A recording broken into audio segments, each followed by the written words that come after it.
Well, I think I've put him off long enough. But can you blame me? A Doctor with these many episodes, countless audio CDs, books, novelizations, and the 1981 annual, which I also did read for research. There's no wonder this video took 10 years to make. And that wasn't even sarcasm, a 1981 annual was some serious shit. My journey took me from alien mind games, to a short trip where the Doctor and Sarah meet P.T. Barnum, and even the recesses of Doctor Who lore such as Doctor Who and the Pescatons. I thought I'd grown up on a good number of Baker stories and I was proven intensely wrong. And what can I say other than that Tom Baker was lightning in a bottle? The Fourth Doctor was not the show's most iconic by accident. He was the sort of character who you'd tune in to see every week even if the material was schlock. To dissect this incarnation, you really do have to talk about the man himself. This is the kind of dream casting you get when you hire a genuinely strange person. There are just some people who operate on a different planet to the rest of us, and from every account, interview and commentary I've seen, Baker was certainly one of them. An excellent ranged actor, no doubt, but I always wondered how much acting was actually needed for him in this role. I always think about that. His natural otherworldliness defined his character, but it also made it all the more obvious when he didn't have his heart in it. Baker's absolute devotion to the role supposedly took its toll over his 7 years of playing the character. Something that, at times, hot take, is really evident on screen. It's pointless to veer too far into production issues, but Baker loved adding character quirks, traits, and visual jokes to each of his scripts. I love this. It adds charisma even to the drollest of 70s corridors. And somehow, I don't think he ever seemed to jump the shark on them. Even the most outrageously silly bits just played. Because not only was Baker a brilliant comedic talent, but he used his humour authoritatively. Every joke is a power play, every conversation rich with banter. Comedy was just how this incarnation communicated. But despite all the jokes, the Fourth Doctor never really seems like a happy man. He's the prototype of every Doctor from 7 to 8 to 12.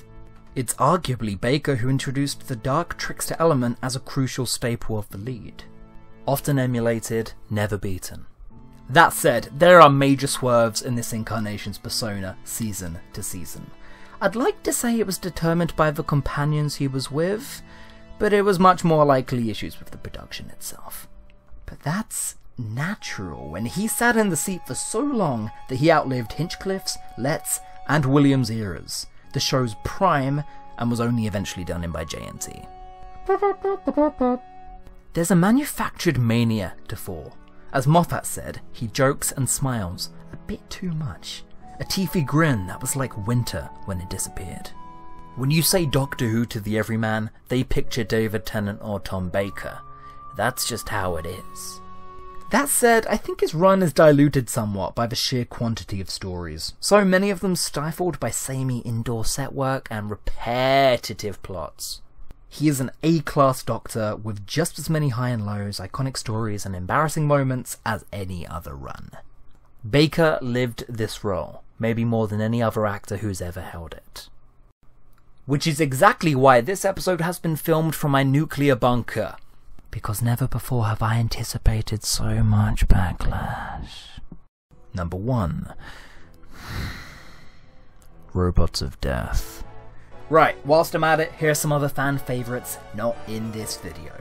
The Seeds of Doom, Pyramids of Mars, Brain of Morbius, Ark in Space, Robots, Logopolis, The Great But Bloated Genesis, and The Great But Dated Talons of Weng Chiang. Okay? Cool. For everyone still here who can tolerate different opinions, here's why I never really got Robots of Death.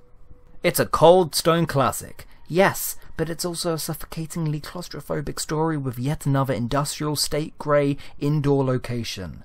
Some really good model shots and Hinchcliffe violence isn't enough to break the 70s set cabin fever. Look, I was a cowardly kid, scared by this, and even this. And even I couldn't take these robots seriously. In a story that seems to depend on me finding them a capable, creepy threat. Part of me only thinks this one's a classic because it was the first VHS release. Is it a classic because it was the first one released? Or was it released first because it was a classic? BBC burnout aside, it's also just a terrible murder mystery with perhaps the most forgettable cast in Doctor Who. And considering how they're dressed, that's saying something. Hey, whodunits don't usually put the murder in the title? And I can't even tell this papier-mâché glam rock cast apart enough to care about who it is doing the murders. I always wanted to enjoy this one, 10 after 10 after 10. It just seems a bit too formulaic, a bit archetypal, even by the time of the 70s. Please do not throw hands at me. This episode inspired a lot, but I would take an ood any day. I have to pass. Number 2, Invasion of Time. This is it. This is the story that single-handedly removed the mythos of Gallifrey. In a weak retread of The Deadly Assassin, in every way that story was unique, this one is cheap and run-of-the-mill. For me, this really is one of Classic Who's biggest duds. It's a 3-episode story stretched to 6. We've got the tinsel toys, the worst Sontaran outing in what should be their finest hour. It genuinely reads like someone had a semblance of an idea, and then they kind of winged it for 6 episodes. Ah, shit, we're running short. What costumes do we have in the department, guys? The cast and the premise are about as reused as the never-ending school gym corridors in the epic Episode 6 Sontaran chase. Seriously, you could just call this episode the Tom Baker workout video, because he puts in some serious monotonous miles in this story. Yes. We have been here before. Nonsense. Ready area now. Storeroom 14D. Onward. Corridor after corridor, brain cell after brain cell, I'm eating my brain. Sometimes Classic Who would just devolve into a 25-minute run around, scene after scene of the same thing, but at least other times it was to let the cast and crew have fun. Here, nobody's having fun, including me. A lesser man might even play the Benny Hill theme right about now. I mean, what's to care about here? Gallifrey? Nah. Easily influenced and easily bullied, invaded twice in just one story. No wonder they became a warrior race. The Doctor? Nowhere to be seen, keeping the audience frustratingly out of the premise for 2 hours. Leela? Given one of the worst exits to a companion in all of Classic Who. There's nothing here for me other than some cool DVD extras. If I had a dog like you in my unit, I'd make him a sergeant. Number 3, Destiny and Revenge of the Cybermen. 2 stories that share a lot of the same flaws. Destiny of the Daleks, an absolute autopilot. It has a really promising start, but quickly loses steam the second the titular Screaming Boys show up. The same can be said for the Cybermen. The paddy diving suit Cybermen have emotions. Need I say more? That is an instant fail, my guy.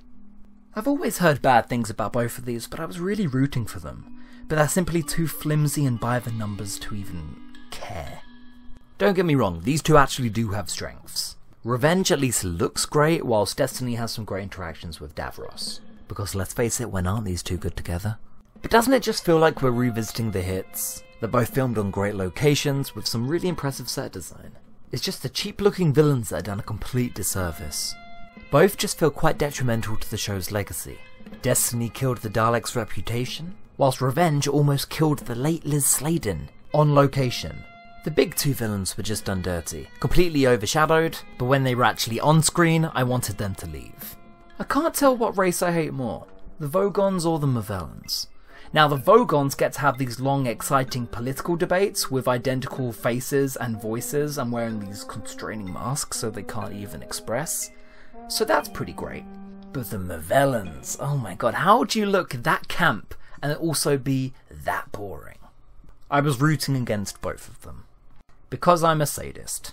I think I'll give it to the Vogons, because as obnoxious as they are, they're actually more like the Cybermen than the Cybermen in this story. At least with Davros you're bound to get some sort of character.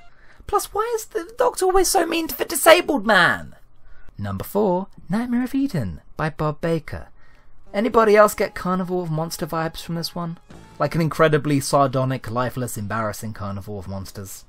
Look, Nightmare is going for a hard sci-fi story so bad.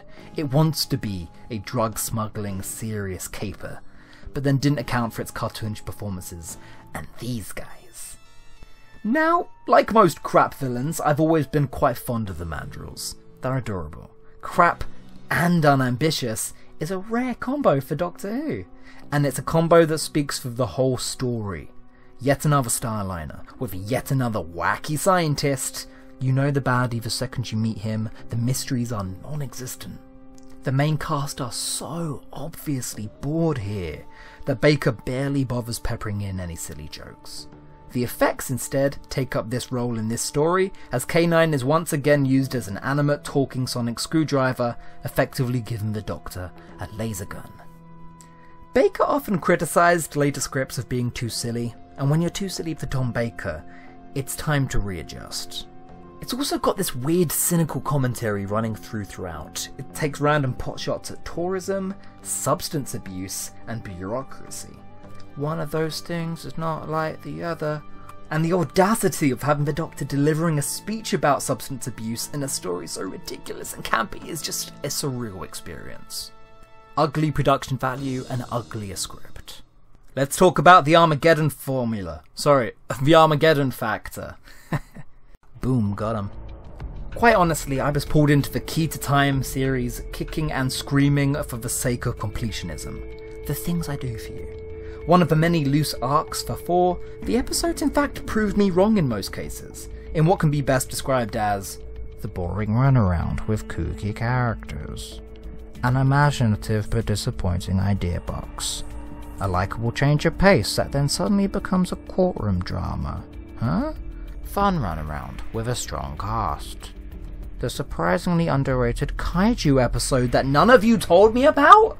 Oh, God damn it, is this another hot take? All culminating in a 6-episode finale that had me groaning just 1 episode in. Oh, I love interior locked stories where K9 has more agency in the plot than our lead characters. Look, I know K9 has his fans, but beyond the ridiculousness of him even being there, he's more smug than Adric and Early 6 combined. He is a dog, a shit-eating dog. I don't know how even kids stomached him for so long. For me, he's a comedy callback every now and then. We check up on him. Oh, he's still in the cupboard? Good. And then we lock him back up in there. This episode's biggest crime, of course, is just being trope bingo. He's a spy. Execute him at the episode 1 cliffhanger. I feel like I've seen it all before. It feels like a parody of itself. There's even a panto villain called the Shadow. Look at him. Affirmative, Master. You fool, Doctor. The key to time is mine. I was having a mental crisis come episode 5. There's scenes in this that wouldn't be amiss in The Curse of Fatal Death. Now, naturally, there's some great scenes of both the ironic and ironic varieties. Killer bees, insects. But how wouldn't there be with 3 hours of Tom Baker on screen? There's also this delightful noise.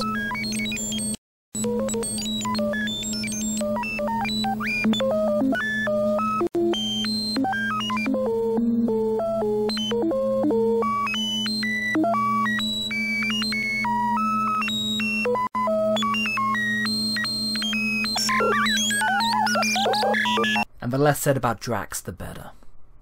Can we please talk about the good ones now? I've been busting. Number 1, the City of Death. Doctor Who actually travels somewhere outside of walking distance this week, in what is still the episode with the highest ratings ever. Yeah, they rank like this. Look what this production team can do when they have a budget and they go the whole way with it. It's one of the few stories that makes use of the fact that this box can go anywhere. This is a very upmarket, beautiful story, which is why it holds up today. Just being reminded that the Doctor is a traveller is strange. It's bizarre just how little in the main series we get to see the Doctor just enjoying himself, just relaxing somewhere, which results in the best on-screen example of Doctor-companion chemistry ever. Paris has a bouquet, are words that have never left my brain. This is just Doctor Who bringing its A-game. Douglas Adams on script, Julian Glover on the best one-time villain Doctor Who's ever seen? Maybe. Without a doubt, Duggan is the #1 supporting character of the classic series. It's a wacky, high-scale story, really allowing Tom Baker to flex his comedy muscles. Douglas Adams and Tom Baker are just a perfect mix, and hearing that sometimes they conflicted, and that Tom Baker thought the series was getting too silly, is very saddening to me. Especially when it feels like the show got sillier to accommodate Tom himself. Whilst writers were delivering some of their most beloved scripts, Baker's stage presence veered into his newly found star power. Writers believed the Doctor shouldn't be joking his way around villains, whilst Baker tried to infuse elements that younger viewers might have wanted to see, often by force. And this is something that carried through even to his dying moments. I think the story is proof that they were at their best when working in tandem. Bye bye, Duggan. Number 2, Full Circle. Full Circle is what I like to call a creature feature, with some of the greatest practical work ever seen in this show. Seeing this scene, there's no excuse for the Mandrills, the Vardens, and the Swarm just a few seasons back. Nobody seems to talk about the E-Space trilogy. If shown the 4th Doctor arcs, I would have said this was the popular one. It's an excuse for some more experimental creatives, vivid locations, and actual direction. I was quite rightfully dreading fan favourite Adric's entrance, but bad acting aside, I left thoroughly impressed. This is a really great environment, and I am sad we've never returned. Oh, cool fun fact! Andrew Smith, at 18 years old, was the first fan to have his work accepted without any previous Beeb experience. Which is crazy, considering the whole spiders become people become marshmen idea, and the amount of budget and responsibility riding on this story. And I'm so glad they went with it, because this 18-year-old provided one of the show's most mature and masterful scripts. It's also filled with some of my favourite character moments and companion chemistry. Romana II is Baker's most iconic companion, in my head. Sorry, Sarah Jane, you were better with Pearlby. Sam, stop with those hot takes! You'll get us in trouble. Full Circle is a funny one, but I think it's an underrated gem because it's a very kooky, bonkers concept, written very intelligently. It's a very humanist story, with great monsters and a really vivid atmosphere. Peak weirdo sci-fi. Warrior's Gate. I describe Warrior's Gate as a trip, by saying it's the first Big Finish script before Big Finish even was a thing. It's dreamlike, it's vivid, it's weird, it's bordering on art house, like minimalist art house. And as a result you have one of the most experimental and visually impressive episodes of even the new series, honestly. After so many of these samey set work productions, actual cinematography came as a bit of a shock. Both of these stories are just examples with new blood came in and revolutionised the show, even if just very temporarily. The BBC hilariously described this as self-indulgent incompetence, because somebody dared to make Doctor Who with more than a 2 setup shot reverse shot fucking camera angle. How do we make a TV budget look good? I don't know, just having nothing there? Hey, rare script where there's nothing in it. This story is about slavery and entropy, kingdoms and ruins, and for a lot of the episode we are just walking around those ruins. Whilst I'm very happy that script changes occurred, the original sounds terrible. This is just a matter of vision meeting the cold, harsh realities of 80s BBC production. Hard constraints. But the vision was so good, Joyce never worked for Doctor Who again. I think he was just ahead of his time. Thank you to Mr. Joyce, and thank you to everybody who also saved this production-wise. Hooray! Nobody's wrong. It's all very timey-wimey, and it's obvious why I love this as a film fan and as a Moffat fan. Not only were there clashes and delays at every single turn, director Graham Harper was called in to help out, but whatever back and forth happened, I loved the finished product. It's a complete departure of style if you would call the workmanlike factory production of Doctor Who a style. Doctor Who just felt ambitious again. It's episodes like these that break up the formula that really just keep people invested. State of Decay is also really good, but just a little bit out of place. It's so obviously one of those pastiche scripts from the Hinchcliffe era, and it has no place in this reinventing season. The Deadly Assassin. Completely new ground for this show. Seconds in, and you can tell that you've never seen a Doctor Who story like this before. It has an ornate visual style, a look, and an atmosphere that other stories couldn't even dream of. It's also weird as balls. Are you noticing a pattern here? In '76, it was beyond bold for the show to attempt doing the Doctor's homeworld justice. Something it mostly pulls off, if it didn't also play its part in defining the Time Lords as wet, incompetent bureaucrats. It introduces cast members and concepts that stick around until the show's cancellation, while still leaving some decorum and mystery for those stories to trample all over. It has genuinely scary cliffhangers, threat that gets real close to the mark, ace location work when the crew decided to just run around the woods for a day. It's filled with ideas way ahead of their time, and it's just great shot after shot. This gutsy, one-of-a-kind serial did more for Doctor Who than most care to admit. Shunned upon release, this became the groundwork of 80s Doctor Who, for better or for worse. And last of all, Sharda, namely the novelisation. Lifted very generously from Adams' own Hitchhiker's Playbook. Excuse my Douglas Adams bias in this video, by the way, but he was the best thing to happen to classic Doctor Who. One of his few scripts never being released was a goddamn crime, but thanks to its reputation, this story's received a lot of attention and loving adaptation over the years, and I'm kinda glad it was never finished. And Roberts is my favourite version because he managed to actually successfully adapt Adams, something greater authors have tried and failed at. The story is remarkably well-mannered and deadpan, making prose the perfect format to tell it in. It's the funniest Doctor Who story ever written. The 2017 animated version does not work for me at all. Which is weird, considering they're usually my favourites and instant day one purchases. The animation is stilted, restricting the comedy, and the style fails completely for me in colour, losing the stark expressionism vibes that the other great animations have ridden on. Also, we just didn't need another version of this story, no matter how special it might be.